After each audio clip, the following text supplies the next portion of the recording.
Hi guys, I hope you're all doing well, staying safe and healthy. Today we are going to start chapter 4 of Indigo. So get your books out and open up to page 63 and read along with me.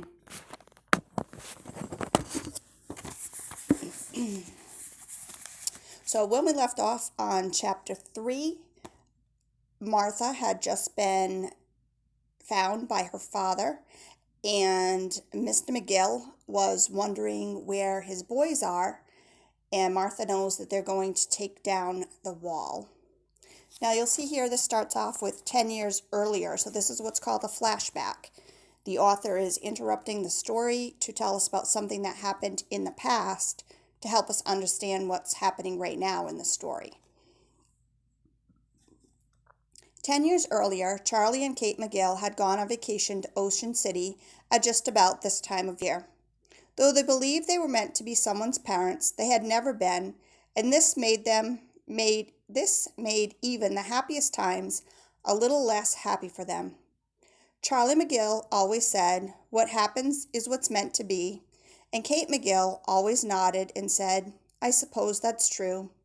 But she often had a wistful look on her face, even on vacation.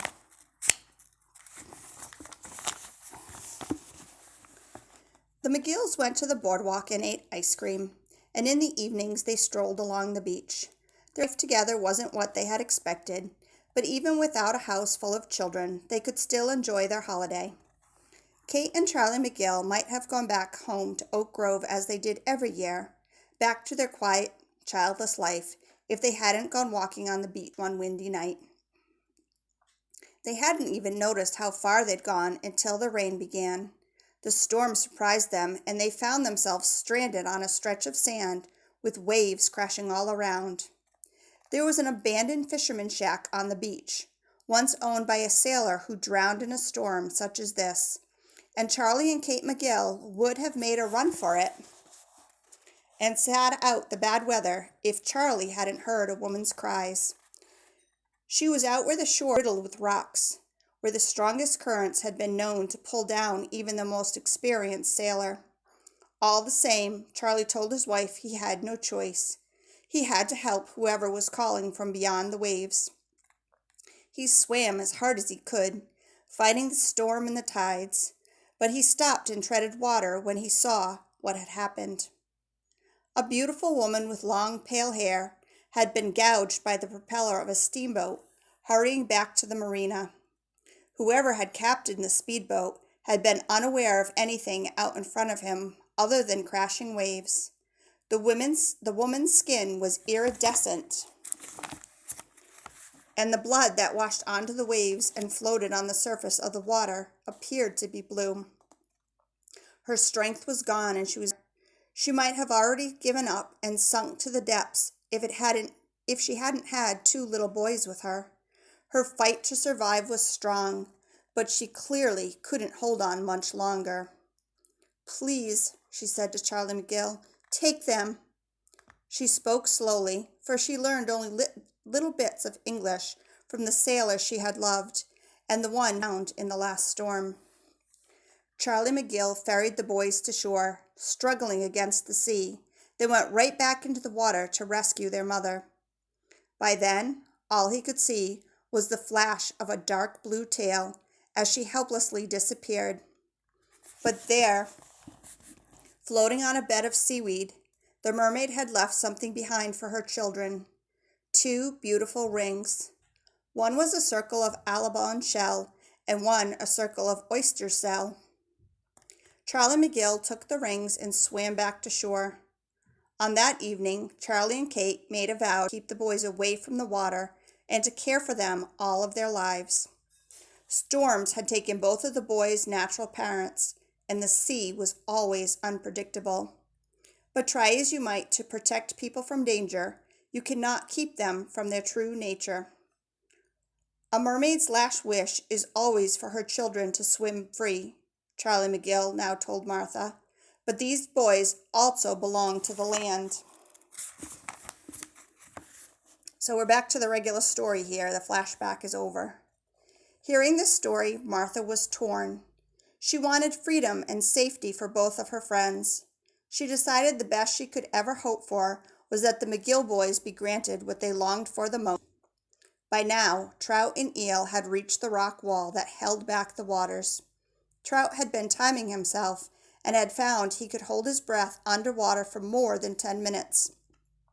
This was humanly impossible, and he knew it. "When you dream about our mother," Eel asked, "does she have webbing between her fingers too?" "She does," Trout said. "And between her toes?" Trout's memory had come back to him in waves, helped along by the storm. The way she taught them to dive, the way she combed her hair with a shell. No toes, she had a tail like a fish. Eel thought this over as they swam along. The cold water felt good on his skin.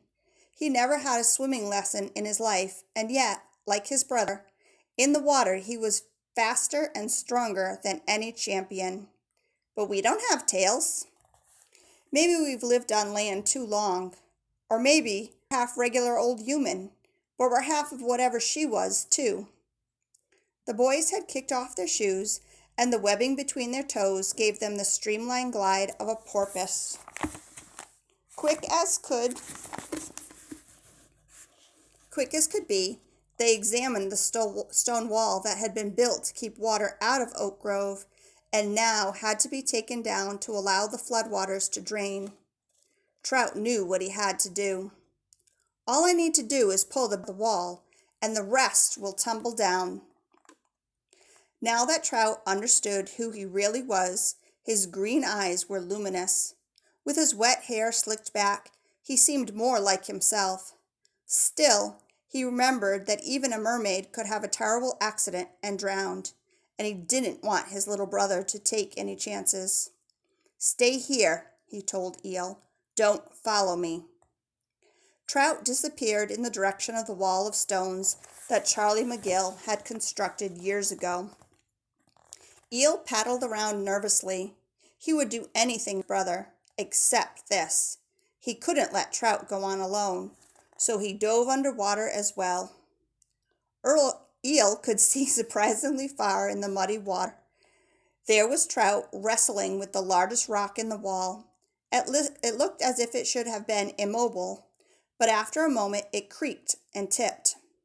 Quite suddenly, it fell, dragging Trout along with it. There was a landslide of stones. It all happened so fast, Trout hadn't had time to get away. Eel wasn't strong enough to lift the heavy stones off his brother, and yet he did. People find strength they never knew they had at certain times, and this was one of them. The brothers nodded to each other, green eye to green eye.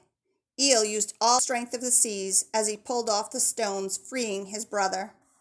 Together they swam to the surface, darting away from the rushing waters that could now flow out of town. I need to stop it there so that it'll be able to back for part 2.